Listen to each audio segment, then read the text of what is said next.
20 yanvar günüdür, şəhidlərimizin günüdür. Şəhidlər günü 20 yanvar günüdür. Biz şəhidlərimizi anırıq bugün Azərbaycan xalqı olaraq.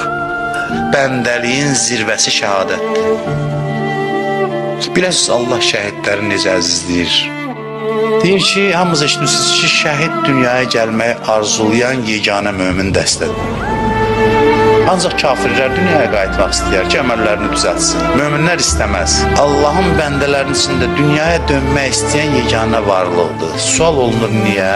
Hamımız həmişə cavab verir ki, Allaha qovuşmağın ləzzətini yenidən dadmaq üçün istəyir. Təzədən şəhid olmaq üçün. Dönmək istəyir dünyaya ki, bir də şəhid olsun. Allah onların ruhun bizə şəfaətçi və duaçı qərar versin inşallah.